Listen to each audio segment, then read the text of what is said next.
think. Go play with toys in the bedroom.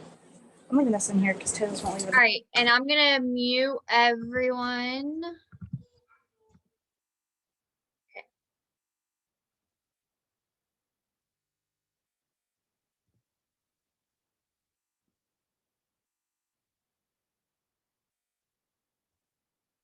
Okay, and can someone give me a thumbs up if you can see it and hear me? Okay. All right, perfect. So I am so excited about this topic. It came to me because, well, I just finished the book, Girl on Fire. Is that what it was called? I think so. Anyways, it was so good. And she talked a lot about branding and like the power of you.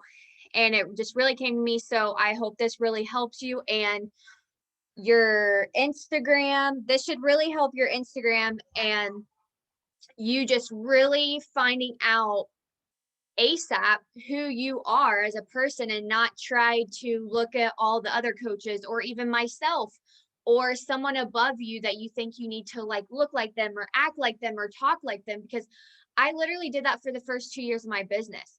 My favorite coach ever, Haley Christian. I literally felt like I literally looked up to her so much that I started becoming her. I remember in my first like 6 months of being a coach, this random girl was like, "Hey, are you on Haley Christian's team?" And I was like, "No, I wish." Like I was not on her team and someone else thought I was on her team because I acted so much like her. Like I literally started talking like her and all this shit. And it's so easy to do that when all we see is all these other people that we look up to. So anyways, let's dive in. So the power of you, giving yourself permission to be yourself is a game changer in life and business. Being yourself is essentially what your personal brand is. And I also wrote down this quote. Sorry, I'm like moving you guys around because it's like covering my screen. So women who blaze their own trails have strong personal brands and it flows effortlessly because they don't hold back. And it truly does. I will honestly say it's so much easier once you become yourself because you don't have to try so hard to be someone that you're not. It's just so much easier. So how to identify your brand? What do you stand for? What's important to you? What kind of people do you want to work with? What are your non-negotiables? And who are you at the core? Take a screenshot of this or write this down. These are all things to like ask yourself when trying to come up with like your brand. And like your brand is what, when people see something, they should automatically think of you. There's so many people that when they see a rainbow, they think of Sarah Jennings, or that's basically it. Like for the past 3 years, I've had followers send pictures to me like, "Oh my God, I thought of you with this," or, you know, and when you have this one thing and you share that and it's literally you, people start to remember those things because they watch you and they're like, "That reminds me of Sarah. That reminds me of Hannah." And what do you stand for? What kind of music do you like? Are you literally hiding what kind of music you like just so like you feel like you can fit in? I feel like, you know, growing up, my parents both listened to rock. My mom loved classic rock and my dad loved like heavy metal.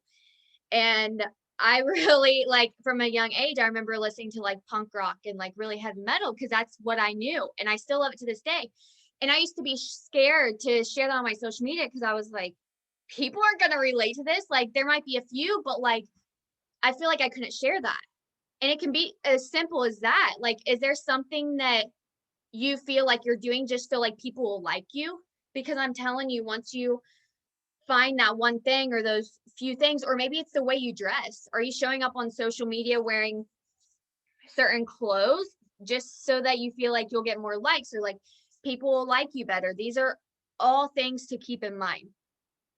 And like, what kind of people do you want to work with? Another huge thing is if you're not being yourself, you'll start attracting girls that you wouldn't even be friends with in real life. And so when you guys finally meet in person, you're not even going to get along because you were being someone else the whole time.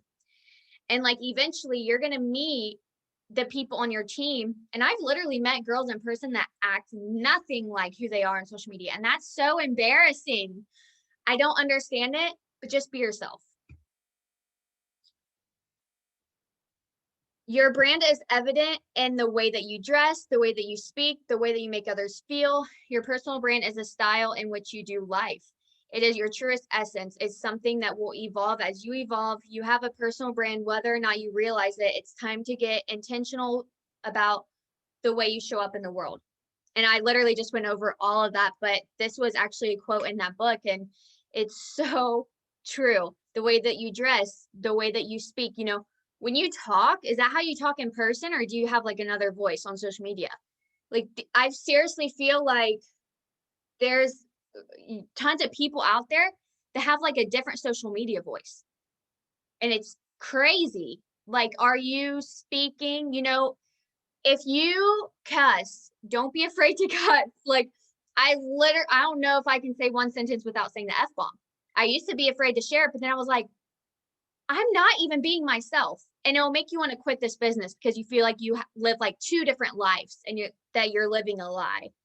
So as entrepreneurs, it's even easier to share the diverse and fascinating things about yourself. You have the incredible advantage of utilizing social media to amplify your business and become more known. Remember, you create your own rules. I love that so much about Beachbody is that you don't have to do what everyone else is doing. You literally get to pave the way and go your own way. The more you share about things you love and things about yourself, the more people will love you and keep watching you. So I have found like, it might look like I share a lot, but I love it so much. I don't even have to think about what I'm going to post. I don't have this block up that's like, whoa, don't post that. Someone might not reply to that, or someone might judge you for that. I don't have that wall. I just post what I love and what is speaking to my heart and like who I am and what I want to say. It's if I was going to make coaching my like career, then I needed to make it authentically to myself, or else I wasn't going to do it. I think that's it, guys. That's the last slide. So in a nutshell, I think when someone tells you to be yourself, you think, okay, be yourself. But a lot of people don't go in depth of to what it is to be yourself. There's so many things that I think people hide, and it makes people turn away from social media because they think everyone lives like this fake, perfect life. So people relate to your journey so much. So don't wait until you finally have like your perfect body or your perfect life or the perfect dream house or your perfect business setup, because people relate to where you're at now. They're actually not even going to relate to you once you have that dream life because they're not there yet. They might think it's amazing and it's going to push them to like work harder and get to where you're at, but people are literally not even where you're at right now. You're one step ahead of everyone else. Especially the people that like haven't joined you yet. So let me stop.